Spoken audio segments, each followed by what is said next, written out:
All right, hey folks. Now, natural bodybuilding, building your physique, a lot of that really boils down to this one thing, which is getting stronger on a consistent basis. That's what the video today is going to be about. So firstly, thanks for making it onto my channel. If you have any questions or comments about today, pop them down below.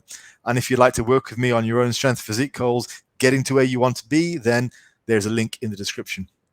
Now, the thing that I want to focus on today is a conversation I've been having a lot with my clients recently, and that is the quickest way to get from A to B, to eliminate any confusion, is to simply get stronger. For natural lifters, the only reliable measure of progress is strength. A lot of things tend to fall into place if you are consistently getting stronger in the gym. Just get stronger. Now, I want to just run through a few points that I've made here. So firstly, people ask about volume. That seems to be a hot topic over the last 5 years, volume and frequency. And I want to just say this: higher volumes are only useful if they facilitate greater strength. You'll notice the strongest men and women in the world tend to do a lot of volume.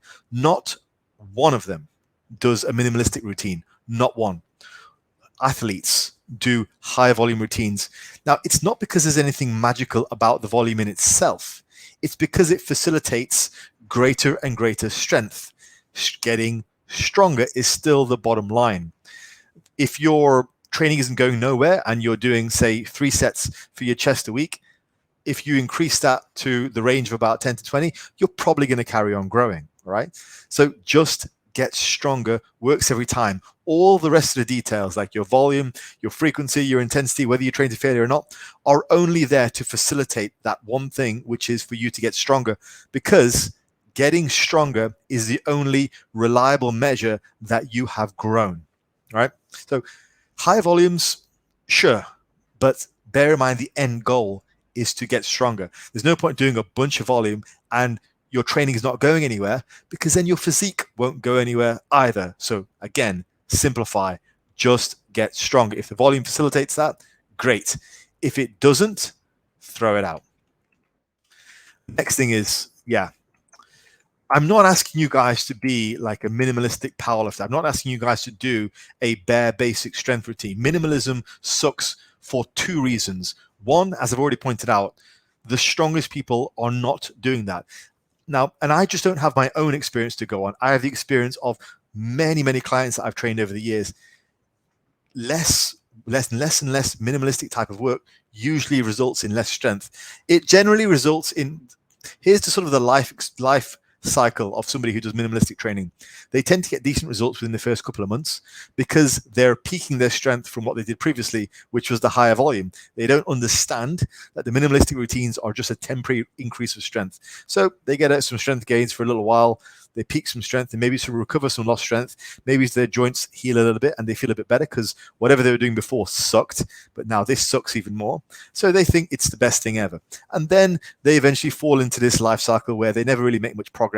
And probably what led them to minimalism, it was just a lower standard of actual expectation as well. So I found, 1, minimalism tends to give less strength, and also 2, it's a greater injury risk. Most people who do minimalistic routines tend to run the same exercises over and over and over again, and just that. So your basic squat, deadlift, bench type of routines, usually devoted to the barbell, that tends to come with a greater injury risk. And it's just part and part accepted of just life as a minimalistic trainer. So I don't promote that at all. Higher volume tends to work better. Now, the problem with most naturals is they're weak and they lowball their goals. Most naturals who aren't happy with their physique, you ask them, how much do you bench, squat, and deadlift?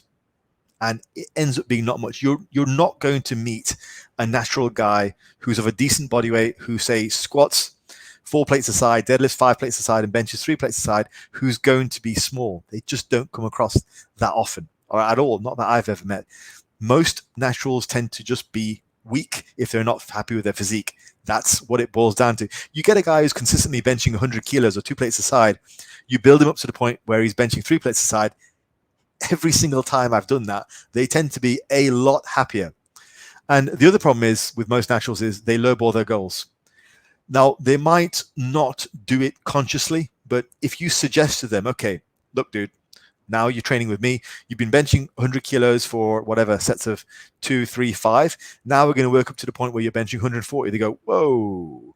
And something in their mind is like, I can't do that. Most naturals lowball their goals.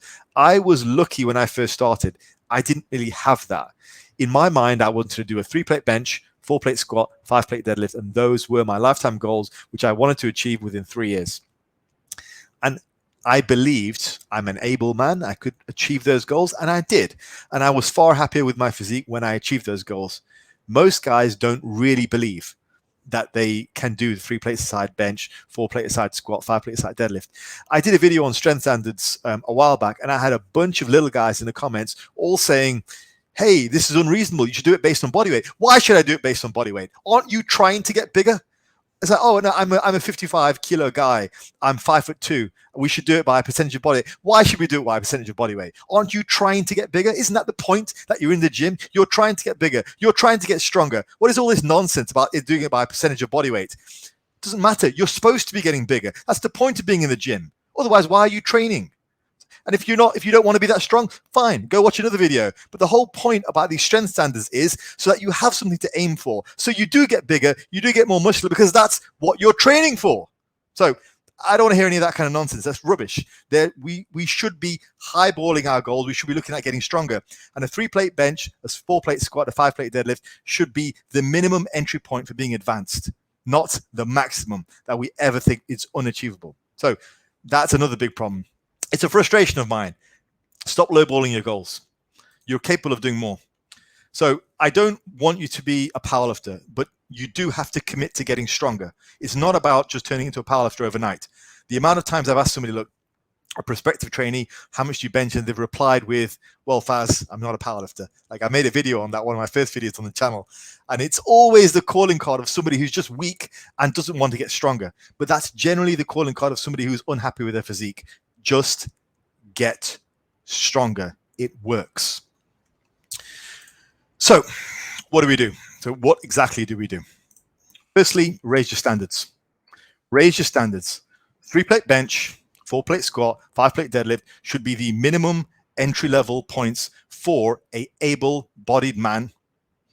And for females, you're looking at about a plate aside less than that, maybe a little bit less for the bench.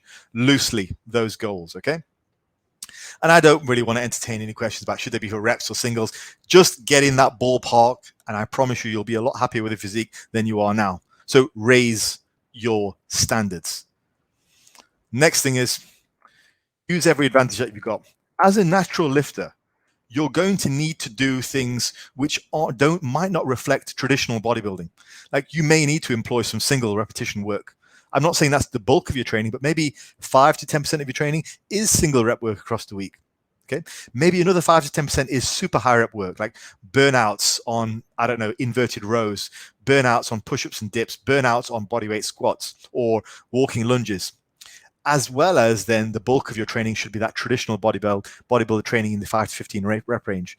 But you need to use every advantage. You don't have the advantage of that increased level of neurological drive that somebody who's on anabolic steroids does have. So you may need to do some singles. You may need to push that strength up. You may need to force that strength up. But bottom line, just get stronger. So hopefully this video has been helpful. Whenever I sit down to make a video, I try and think, what is the way that I can help my audience and help you guys today? And I've been having this conversation a lot with my clients. And really, it's a case of trying to get from point A to point B the fastest and most direct way possible. And that's basically what people hire me for. So cut through the riffraff and get to your goal in the fastest way possible. The best way to do that for a physique improvement is just get stronger. It works. The rest of the details, they don't matter. Do what you need to add another 5 pounds to the bar for your set to 5 to 15. That's where it's at. That's the most important thing. Just get stronger, guys. Speak soon.